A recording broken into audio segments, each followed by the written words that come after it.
Welcome to UX Banter Season 7, where design leaders, innovators, and change makers share their stories, insights, and passion for human centered experiences. This season, we are exploring AI driven design, inclusive UX, enterprise strategy, and the evolving role of designers in a rapidly changing world.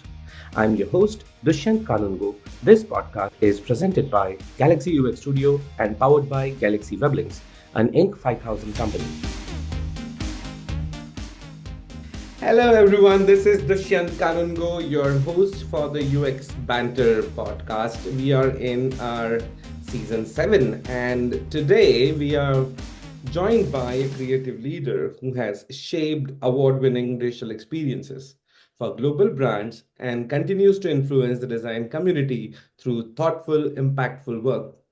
With experience across top agencies and iconic organizations, he brings a strong perspective on design direction, branding, and creative leadership, along with deep involvement in industry juries and creative forums. He was one of the key designers at Apple, but now he is a design director at Hook Studios. Please welcome Bryan Dávila. Thank you very Hi, much, Bryan. Susie. Hi, how are you? You're so kind. Thank you for such a wonderful introduction. So, a little about myself. I am Bryan Dávila, like you said. I am an Ecuadorian design director based here in San Francisco. My work sits between the interaction of design, motion, storytelling, and brand strategy. I've been lucky enough to work across big tech and scrappy little studios around the Bay Area in the country. Everything from Apple to Google, like you mentioned, to startups that were still figuring out what they wanted to be. Specifically at Apple, I work as a senior interactive designer, and I got to contribute in launches like AirPods Pro 2 and campaigns like Apple TV Plus, Apple Music, and iOS, which was honestly pretty surreal for me. Right now, I'm a design director at Hook, where I lead teams building bold experiences for Google, mixing design, motion, interactive experiences, and narratives to say something, not just to look good. Over the years, I've worked on projects for brands like Google, Burger King, Tim Hortons, Call of Duty, Popeyes, Converse, and much more of those, GitLab, and some other ones. With Google specifically, I've been involved in a bunch of milestone projects from language inclusion, language explorer, to experimental Google Lab work, to things like Google Maps 20th anniversary, Gemini, and other AI focused storytelling. At the core is this idea of turning complex ideas, whether it's tech, culture, or business goal, into experiences people can feel and understand. That's kind of been a threat in my career. This is incredible when we are talking about your journey. So Ecuador to Silicon Valley and then climbing the ladder where many designers aspire to go. How the journey was like? I mean, from the beginning. From the beginning, I always knew I wanted to be a creative. I didn't start out with a career plan, really. I've always come what always come first for me is curiosity. When I was a kid, I didn't just look at a logo or like an interface or even a newspaper and I wonder why it made me feel something. That instinct eventually became kind of like my North Star or compass for what got me into design. So in school and in early jobs, I try to absorb and soak up as much as I could, right? Like from layout, color, type, motion, creative thinking. I didn't want to make just pretty things. I wanted to understand why our brains connect with certain designs. That actually set me up to think like a problem solver first and creator second.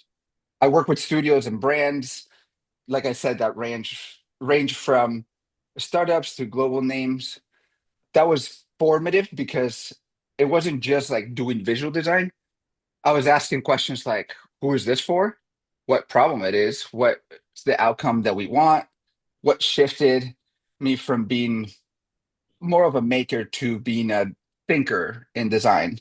At some point, I also realized that the work I'm most proud of isn't just the flashiest work or the one that wins awards, is the work that actually helps someone understand feel, and act with less friction.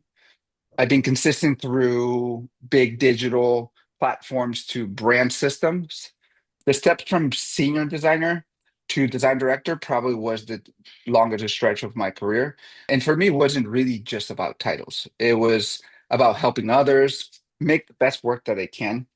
Mentorship and direction, systems thinking, those really became part of how I show up. And good design doesn't happen by yourself, doesn't happen solo. Leading a design team is mostly about creating the right environment for smart and thoughtful work to come to life and thrive. I've been fortunate enough to work with teams on projects like that matter quite a bit and where design intersects tech and human experience from complex work and creating systems that have to scale and adapt very large systems for big brands like Google. It's all being about design with responsibility, not just with style. So for me, design is something that it goes beyond on how something looks. It is how to behave and how it makes people interact with the world in a way. It never got old because the question never really stopped like changing for me. The tools changed, the platform also changed, but the human the human need always stayed constant. That's why I still like kind of nerd out on things like research, sketching, researching, systems, collaboration. For me, design is a discipline, not a job title. That is the interesting part that many people are not aware that you started off with print and typesetting and those sort of early jobs. And I think Steve Jobs also started the same way by doing the typesetting work. And that has led to the creative innovations that followed. So he was not a designer, not an engineer, but somebody who understood design and the human connection of it. And that is why that is the design leader that we are talking about, that people may argue at the both ends of a spectrum that what he did or not. But for you, you started off just in the trenches where when the technology exposure is not there for countries who are just coming out of the old ages and then now trying to achieve what global north has done so far. How things have changed, I mean, for the last 10 years. What is your view on that? First of all, thank you, and so flattering and extremely kind of you to compare me with someone as a giant as a Steve Jobs. I am not nearly there yet, so thank you so much. I very flattering. It's a great question what you said, like what in a way what I extracted was pre and post screen work, right? Like, and yes, I started my career doing print, doing typesetting, work with newspapers, working in behind the printer, dunking a bunch of CMYK ink in printers. Pre-screen for me was design was physical, it was slower, it was more permanent. You made objects, you made books, you made posters, things that you couldn't really update overnight, like nowadays. That also forced a certain level of intention and also restraint. Then the ship happens. Then computers start getting really in as our tool of the day-to-day work. So post-screen started to submerging. Design became more fluid, interactive. It became more scalable. You're designing systems now, not single artifacts. The work True. lives in states. It lives in versions. There's behaviors, not just like the form itself, right? So what hasn't changed for me in the way I see things is human perception. People still respond to clarity, hierarchy, rhythm, emotion, whether it's a printed poster still or a digital interface. I think the root of good design still reduces friction and creates meaning. Design used to be seen as a decoration quite a bit back in the day. Now it's infrastructure. It shapes how people learn, communicate, and make decisions. And that's a huge shift in responsibility. I think the future of design is less about screen themselves, I believe. And it's more about like systems around people, let's say voice, AI. spatial interfaces, they would change in the surface level, but the job stays the same. Make complex things feel human. The designer, I believe the designers that will matter most going forward, they will be the ones that understand that. They will understand the behavior, they will understand the ethics and the context, not just the tool. So in summary, the medium has changed, the perception hasn't. Design moved from objects to systems in a way, but good design still starts with people, not platforms. Technology evolves, and but the human behavior is still there, and the human need. True. So it's about the future. Now, let me ask a reverse question. Do you think there is a difference between people who have been in digital natively and people or creatives like you who have been in other media like print and then come in to digital? Do you think there is a difference or an approach differentiator between the two? There definitely is. I believe that people that started with, let's say, on and off screen, I think there is this sensitivity to the medium that's a little bit higher, right? We talk about things as spacing, things as layout, things that we had to do by hand, right? Things that we had to grab a ruler and draw things. So there's this idea of having to take more time to review or start something from scratch, while someone that is only post screen, someone that just, let's use it for an example, someone that just came out of school recently, I believe they're in a huge advantage, and it's in a very, very exciting time for them. I believe, and I was talking to a colleague a couple of weeks ago, and there's this phrase that came up to me when I was talking to him, and is the birth of the super individual. And what do I mean by that is people that and designers that will come in and now have much more tools for them to operate at a very high level, almost like an agency itself, where they can have speed, they can have accuracy, they can put AI to work on the things that they don't necessarily want. So they can focus specifically on making the idea and making the thing that actually works for the client. Focus on the strategy itself, focus on how they can make this like problem solve easier and better and faster versus like designers like myself that come from school in a more traditional background that had to learn 3D, learn every single aspect of it, where it was very difficult for us, and it wasn't it wasn't something that we could iterate really fast. Like I think iteration and the bandwidth is expanding to a point that people can just do things much easier and faster so they can focus on the task at hand.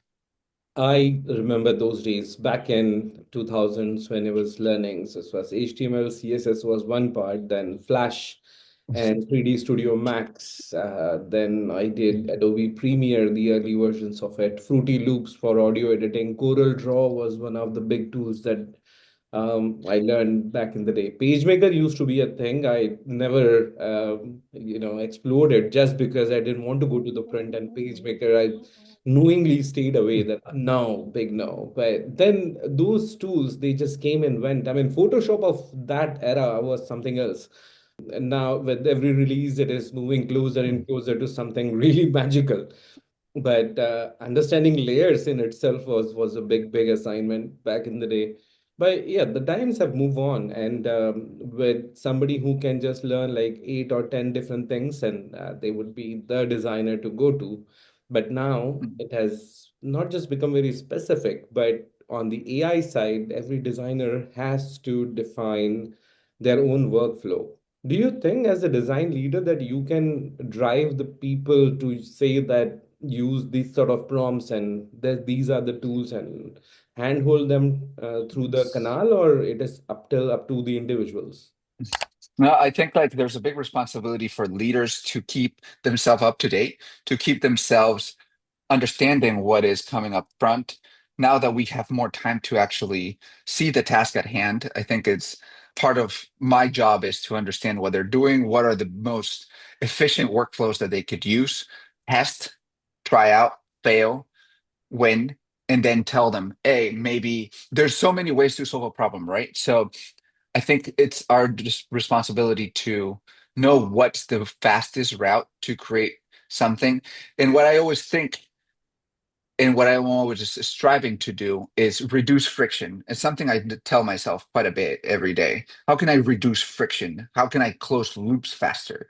How can I help people do their best job possible the faster way without me being too much in the middle? So they can use their tools and they can have autonomy in themselves. So yes, in a way, every individual is up, it's up for them to understand the tool itself, but me as a leader and a creative person that it's here to help teams grow and shape the individuals that are going to shape the future later. It's my responsibility to help them also, and also for myself to keep relevant and for me to keep moving forward in my career. I think it's very important to do that. Yeah. The problem is that as long as the design leader is the bottleneck in any job that is required to be done at their end, the scaling isn't possible. Then you can't grow. You need to find the right people with the similar mindset and help them Mhm. find the right key flows and not be the bottleneck as the design leader. All right, with that, that work is enough. Now let's talk about some fun. You are living in California. And it's a beautiful, beautiful place to be. I imagine that every time I've been there, the weather has been very kind. Well, foggy in San Francisco sometimes, but then you move to Bay, and then this is amazing views. And so, what is your favorite holiday destination? You come from Ecuador, you're living in SF. How does it match up? Honestly, that's a wonderful question. There's a couple of answers to that, maybe two parts of that answers to that question. Since I live here a couple of years, I've been working here in the Bay Area for quite a bit of a long time. I used to live in the Midwest, where my wife comes from, and I'm from Ecuador. So I also study in Argentina some of my design years. So like I've been kind of like a nomad where I would bounce around big cities and small cities. So I've kind of experienced it all. California is a place that I love. I think there's, especially San Francisco where I live, it's the pinnacle of design. The community is large, Amazing. Yeah. it's great. The people around me are really kind. People want to help each other. They want to move forward. And honestly, it's the pinnacle of technology, right? Like where we can find the most amazing individuals around us, where they are building the new upcoming technology and something that it's really special for me. I think to answer your question about destination, I used to travel quite a bit in order to get myself out of the house, right? Since especially when I was in the Midwest, there's not much to see besides what you see around yourself, right? Like maybe go to the countryside, maybe spend time in the holidays with your family, make a bonfire, make a little barbecue with your friends. But and here, California is such a beautiful place, especially Northern California, where I can honestly just cross the bridge in the next 20, 30 minutes to an hour. Everything really changes. So like I live by the beach. I find it very relaxing to live by the beach because after a meeting or some days that I'm feeling overwhelmed, I get to just go to the 5 minutes down the road and being able to absolutely decompress. And it's beautiful. But for me, it's also very important to experience other cultures, experience other places where people don't talk their language. Go to France, go to places like Argentina or Ecuador, or even like even different parts of the US. I I mean, don't know. with Argentina, I mean, the question is that this is one of the most unknown vectors for somebody from India. I mean, this is the as far on the planet that you can go from India, Uh, which is which is the capital, Sao Paulo? No, that is in Brazil. Sorry. that's Brazil. Yeah. Buenos So Aires. yeah, yeah. So as far as you can go. So Buenos Aires is or Buenos Aires. I don't know how to pronounce that properly. But so only two continents remaining for me to visit in this world, and one is South America, and another one is Antarctica. So I was hoping that I can go to Argentina and take a ferry to Antarctica and come back. Absolutely. Yeah. So Definitely. how is life there? Is it very different from the US, the cultural way of living? You know, Buenos Aires is a very large city. It's a city that has over 12, 13 million people. So it's a very, very large city. It's condensed. It's a city that would take you hours to cross from one side of the city to the other. But culturally, it's a very tight, fight, family-centric place where You grow up with the people around you, the people that you went to school, maybe the people that you went to like high school or even college. People are very like family centric, community centric. So it is this very interesting contrast in between being a very large city, larger than New York, and have these people that are like community based, where they would invite you to a barbecue in the weekend, or they would invite you to get a glass of wine on a Thursday. But everything is kind of like it's small in the sense of like you go to the corner store and the person knows you by the name. The person in the coffee shop talks to you like it's your best friend. It reminds me sometimes a little bit of San Francisco, although San Francisco is an 800,000 plus The sense is city. different. It's very small, but it reminds me of the sense of community. Like you go down the street where you're walking with your dog and people like say hi to you and people have like, so there's this interesting dichotomy in between being a very large city that has millions of people and so many tourists. I And think the um, peculiarity wise, I think there are a few places in the world that you can always rely on that they will be weird to certain extent. So Austin is one. Their slogan is "Stay weird, Austin." Then you can say it is Amsterdam, then Bangkok, and of course San Francisco. These are, I think, the four places, and fifth one is Bristol in UK. I think anything can happen and people will behave very differently, as in you can see, even though it's a large city, but you will find large hearted people everywhere. In San Francisco, I remember that at least three times I have been offered a talk of somebody smoking weed or something, and always, they would just give it's like, hey, have a talk. And you're like, okay, man, I need to walk away from here. I'm here for work. you know, the perfume of the city that we call it. Uh, It's as you like you said, it is a place where anything can happen.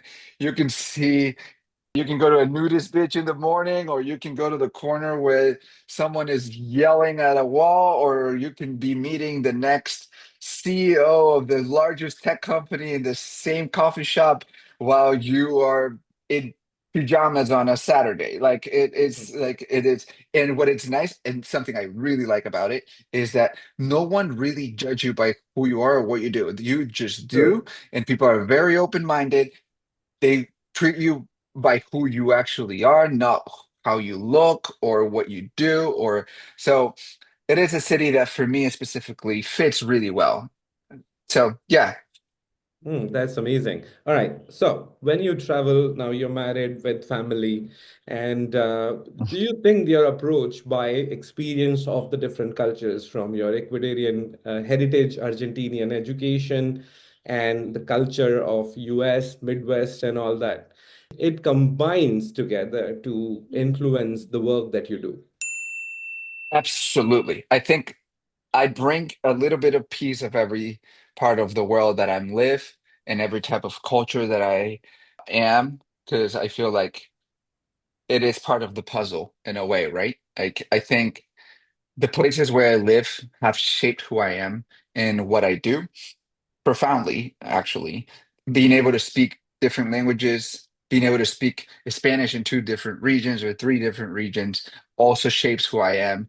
Knowing the difference of one word versus the other, being in the Midwest with my wife, then coming to San Francisco where it's like a metropolitan city, being able to deal with different people has definitely helped me understand that there's solutions that will fit different people, and every person has a valid point of view, and they have a different problem that we're here to solve as designers. Nice. Do you cook? I cook quite a bit. I'm a very good cook. Yeah. Yeah.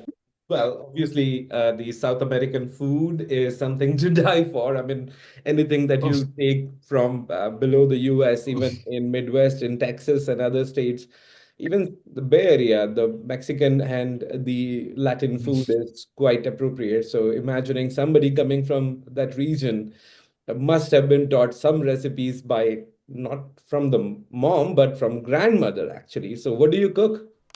I normally cook different types. I do like a mixture of cuisines. I would say I am definitely Latin inspired with a little bit of a twist of Californian cuisines and ingredients.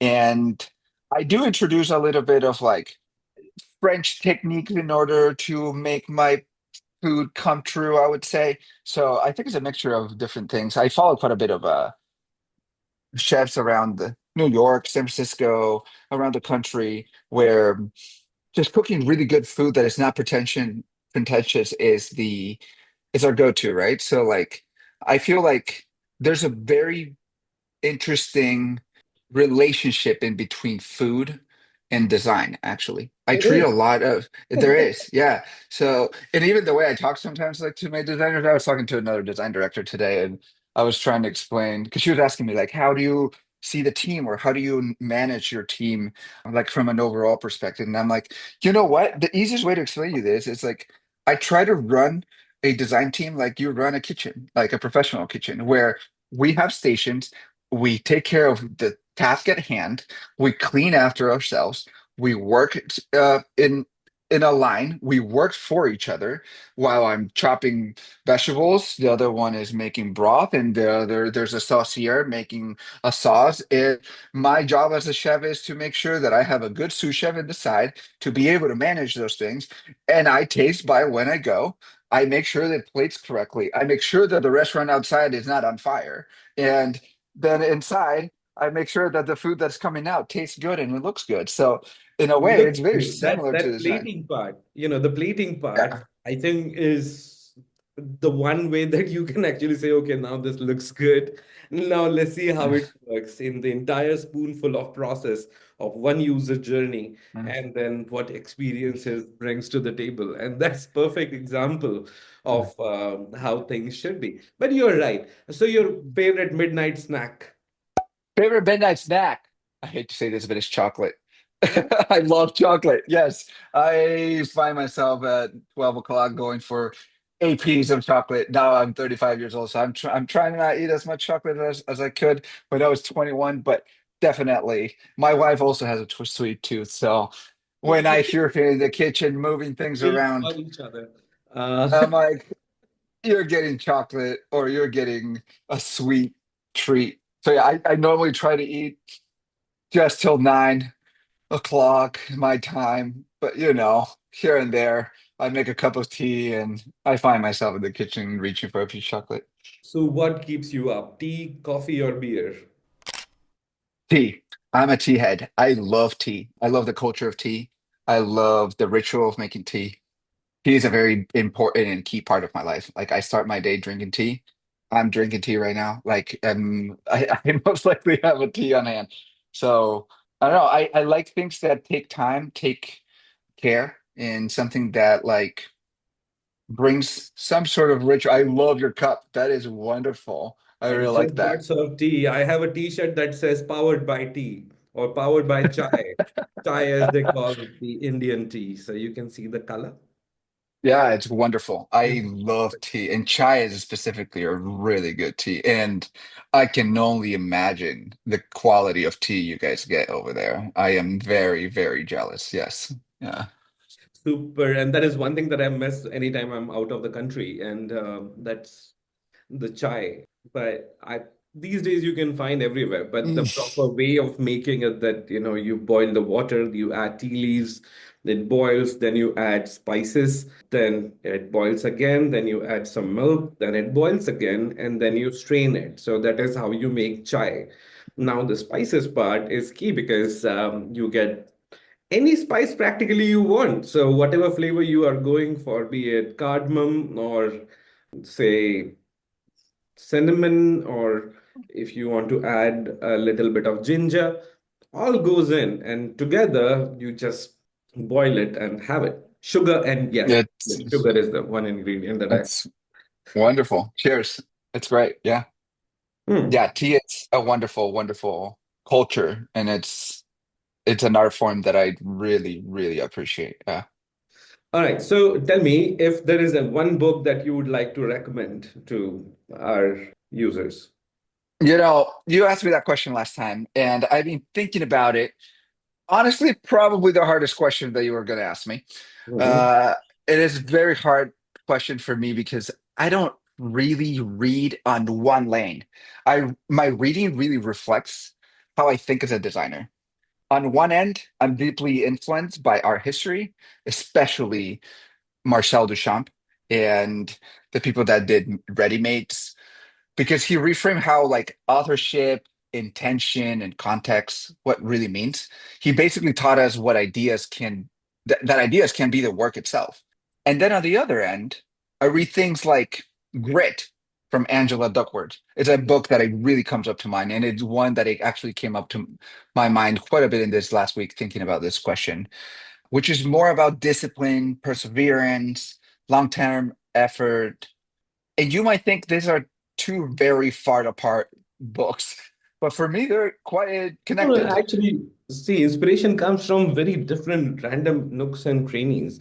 I just recently and was in Bangkok, and one thing that I noticed there is even the stores they are selling you juices, but every store would add a little bit of personal touch, like Mm. just rather than giving you the flask from the juice with a straw in it, they would just put a little bamboo strip around with a handle to go, so now it looks like a bag.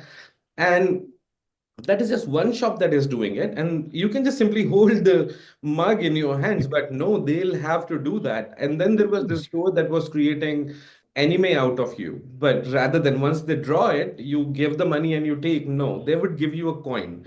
Now that coin or a token, it has to be inserted in a machine, so you will be asked to go in front of that, you insert the token, and then somebody would manually slide a picture from the slot that here you go. And Wow. it would feel like the photo booth experience that you are getting, but it was just overdone experience. Now, that small thing, the small detailing that, Asia has come close to exploring with the world. And now, in my life, I'm not going to forget the one experience from that shop that, I got it done from. And these are smaller things, the inspirational corners, that how we are adding the delight to anything that we are facing in our life. It doesn't matter Exactly. what you read and where you go, as long as you keep on reading and getting the inspiration straight up, looking out for new ideas and cultural context as how people are behaving when they come across something which is different and unique from their own culture and mindset. Um, Absolutely. Yeah. Yeah. And like to wrap up that question, I think like Duchamp really gives me the permission to question the rules.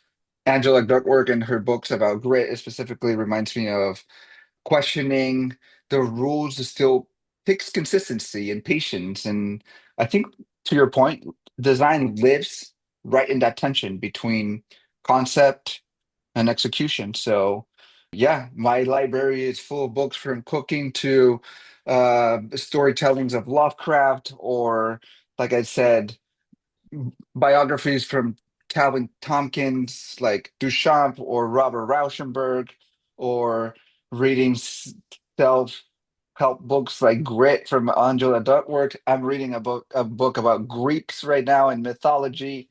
I'm finishing a book right now that let me see if I can find it here. It's called A New Earth by Eckhart Tolle. It's a wonderful book. If anyone hasn't read it, it's a wonderful book. I've read it a couple times. It is very, very helpful. It's one of those books that I think I've highlighted the most, and this is my second time reading it. So, yeah, to your point, I think it's just about connection, execution, and being It's able a to tie shame. knots. A lot of the information and knowledge is lost because of the different languages, and people do not have access to those linguistic side of things. And this brings us to your Language Explorer project, your Google Accessibility project, helping preserve endangered languages. I think that is the flagship work that you recently finished. Other than the NFL that happened last weekend, so we are recording just after that for our listeners. But this project for the Google Languages one is really exciting. And the link is on the screen and in description if you want to go and check out. But Brian, can you tell us the URL and what is going on with that? Absolutely. And thank you for connecting the dots the way you just did. It's a very nice way to do it. So let's start from the beginning. There's like two projects here that I want to talk about specifically. The first one is Google Language Inclusion. So what is it? It's a research initiative aimed to make a platform, especially for unrepresented language, more accessible and useful for everyone online. I think it really matters because most of the world languages aren't well served in a digital platform and tools, which limits the access of information and cultural representation in itself. I think it's something that we battle quite a bit. Not everyone speaks English, not everyone speaks Spanish, not everyone speaks Japanese or German.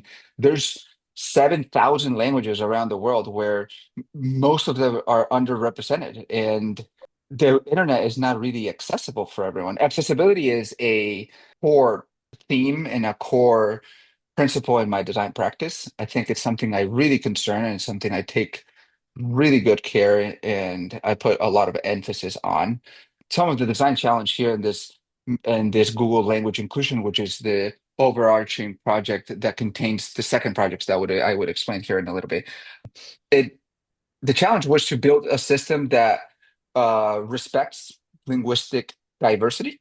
So different scripts, structures, and cultural contents don't get collapsed into one size fits all UI.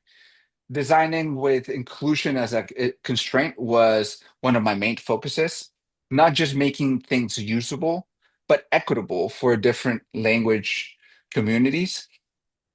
The outcome was to create a page that it helps collect data, it helps understand and build models for different platforms that Google can support, making an interface and tools that helps people see, explore, and engage with language data in a way that it feels intuitive and also empowering. So that's one of the projects that I did. It's been like 15 months since I started that project, and then it took quite a bit of time. Like I said, there's a link in the description here that you guys can like serve and explore for yourself. But that also led and opened the opportunity to create Explorer. It's another Google initiative in this case, it's an interactive experience that let people explore all 7,000 languages around the world. We work with Google researchers in order to get and gather these languages across the world, which was a massive endeavor where we were able to create a interactive platform where you can go imagine Google Earth, but for languages, a platform that is interactive and it's a 3D experience where you can click around the globe and you can get languages from every region. You can find languages under different scripts, which scripts is the base that a language is built on. So let's say Spanish, it's Latin, English is Latin, and so on. So And one thing that I would say here is that the key part that got me interesting, I was looking at it. So India speaks about 35 languages officially, and then we have over 2,000 dialects. So it's very deep in terms of what the cultural context comes with those dialects. And any dialect would have, I think, hardly a radius of about 70 miles, and that is where the dialect resides. And I found the dialect that I grew up with called Nimadi on there, and it was quite surprising that it was done in such a way that you can go in and find a language which does not have, well, it is not a language, it's a dialect, does not have its own historic literature unless it is written now, but it is mostly a verbal language. It has been, the nuances are all verbal, but it cannot be documented. It is just passed on from for my forefathers to the generations which are coming in. And seeing that on a Google map, it was really, it felt really personal. And thank you for being part of such a project. Can you mention the URL if people are just listening to it and are not able to read?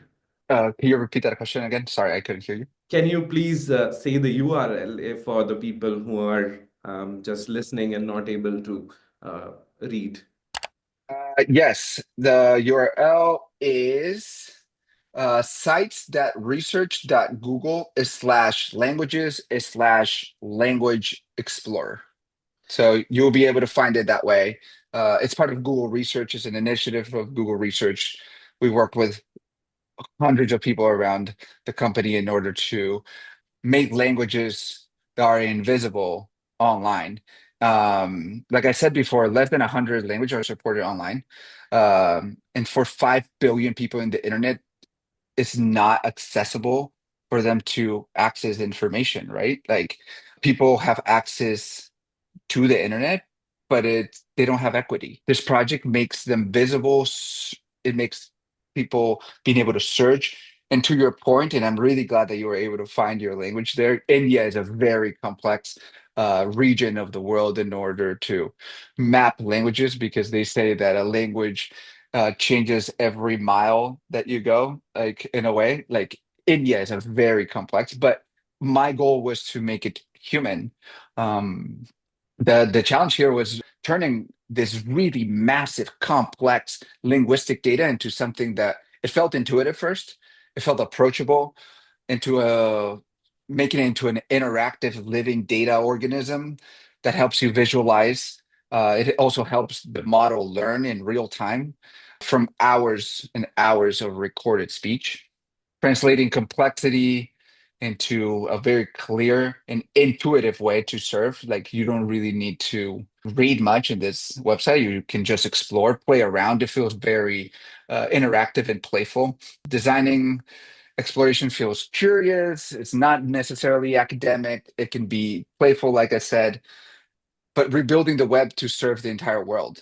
Designing can preserve also culture and create inclusion, not just an interface itself. So, and something that it really impacted me from one of the Google blogs that I was reading, it was that this year alone, 110 new languages were brought online, connecting 114 million people just with our research, which means that the work that we're doing is not necessarily, and this goes back to my point that I was saying, it's not necessarily something that looks good, but something that truly impacts the world.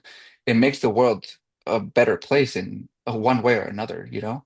Like, So this is, one in-depth question that I want to really ask, and our audience may be interested in learning, is that you have in-house at Apple and an agency experience that it goes in context with Google, but it doesn't matter whatever agency that we are working with, there is a certain freedom that we can get on passion projects and combining everything together. But can we compare Apple with Google, as in apples with oranges to apples with Googles? What is the work culture differentiator here? I mean, you go as a designer, the first thing that as a newer designer walks in and they just assume that everything Apple is better. And I see it with the new hires and interns that they walk in and there's like, Sir, Apple done something special. So, yes, but have you seen what the other end of the spectrum holds? You just, now swowed by everything Apple is doing. And then there are people who stop working at Apple, they quit their jobs, they join a smaller agency and then get to work with Google. That question must be very common for you. So what is the comparison? Do you think there is I mean, a long question will demand a long answer, that there are cultural changes, agency changes, organizational changes? How does that differentiate for anybody who has seen both sides of the coin? yeah, great question. I think working at Apple was one of the pinnacle points of my career. It was a place where it actually helped me break through the industry, work with the most talented individuals that I've ever worked and probably around in the planet. They are incredible creatives, very resilient, very iterative. They believe that ideas can be pushed and simplify until you get the essence of it. And I learned a lot from them. Something that I'm always and forever be grateful for. Culturally was a place where it was a much bigger agency. Google is also a bigger agency, but I am working with a smaller team that has Google as a client. So I'm in a position right now that the culture is different since I don't have to have as many review points. I don't have all these people in the room. The projects that I'm working on now are not like they were before. Before was iOS, it was AirPods Pro 2, it was iPad, it was very, very large websites where there's millions of people looking at this. So like we would have reviews like with a microscope on things of like when it comes from spacing, type, layout, like we would test on every device possible. And I think like that's really good. But at the same time, what it attracts me the most, especially with the work I'm doing right now, is that I'm not necessarily selling a product per se, especially with projects like Language Inclusion or Language Explorer. I'm selling an experience that makes the world more accessible for everyone.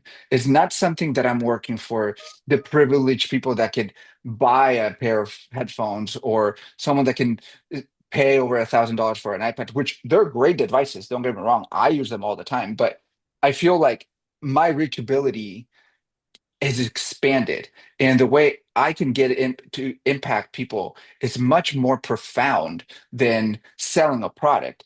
I know how to sell a product. I like to sell a product. I love advertising, but at the same time, there's something so meaningful and rewarding when you see people say what you just said. Hey, I found my language here and it felt deeply connected with me. It felt personal, right? Like, and there's something very interesting and for me fulfilling as a designer to be able to create that platform for other people. I think like there's this idea of designing for everyone that I really, really enjoy, and that Google and research and labs and all these people and my clients in there have allowed me to reach.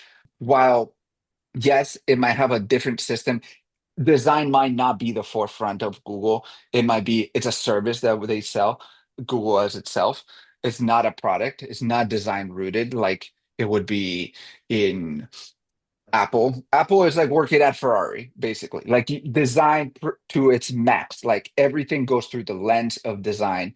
Everything has to look beautiful. It has to feel beautiful. You have to touch it. It has to feel that it belongs. And there's this human aspect that I extract from that company and I take it here, but instead of selling a product, like I said, I serve people and I make things more accessible for them, which I don't know, it really has impacted the way I see the world and my responsibility and my role as a designer.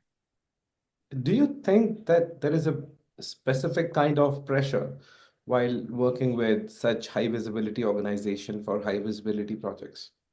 There is. There's quite a bit of pressure, especially when it's your first times looking at big logos in your computer and they're not necessarily just vectors in your screen. Like you actually represent the biggest brands in the world and you are responsible of managing their equity properly, not leave negative space, leave places where they can breathe. It's it's truly a privilege. It's nerve-wracking at the beginning. It really is. Like you're kind of scared of showing your designs. You're like you have kind of like imposter syndrome where you're like, I don't know if this is gonna be enough, but then you kind of start trusting yourself. People start giving you feedback. You work with people that have design strategy in the forefront of the way they think, and you start absorbing this. If you start paying attention enough, you start seeing how these leaders shape things, and you start learning. And I think like that is a privilege to do, like being able to work alongside all these individuals that can teach you this. And then after all, after years of doing it, it's just a logo in my screen. I don't feel nervous anymore. If it works, it works. If not, there's a client. Um, I can only do things under the perspective of me as a designer. Hopefully, we have extracted culture enough to provide good solutions for them. But yeah, it is something that at the beginning is very, it's like a big responsibility. Then it becomes like you get more used to it. It's like driving a nice car at the beginning, you kind of feel nervous everywhere you park in. Then like Yeah. a couple years in, you're like, I got this. Like I can parallel park and I can do things. I can push this farther, you know? The question is how to get that car. How do you?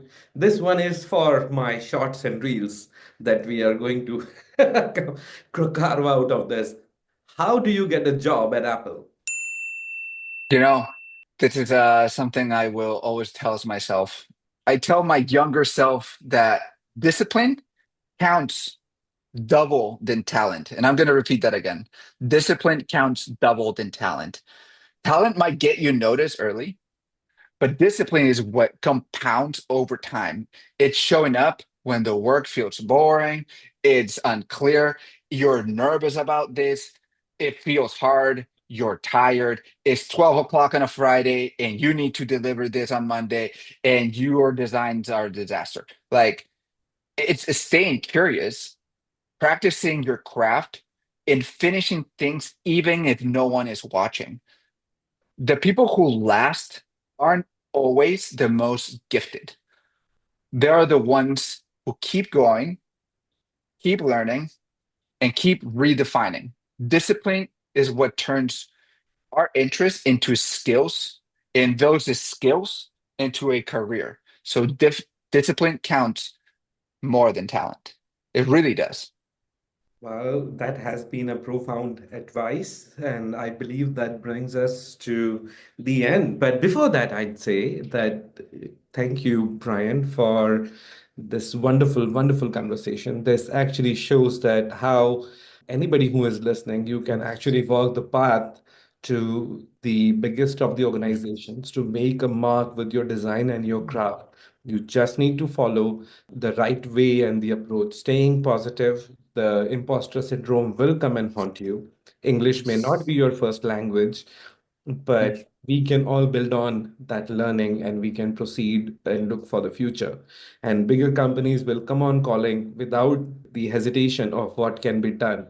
The sky is the roof. You can always break the ceiling that you feel that is coming in the way. So, with that, keep on.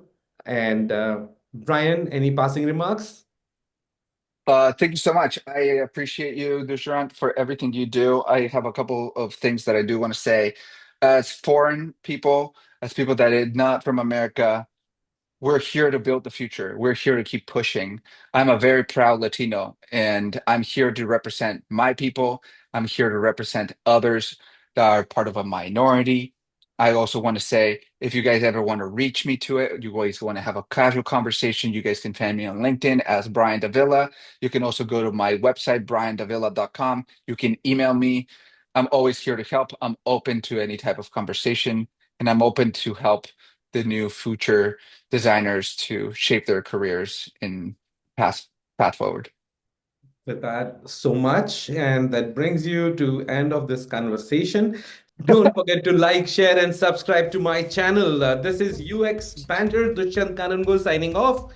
Come back next week. We'll have another thrilling conversation about design and careers and people and more banter. Ciao.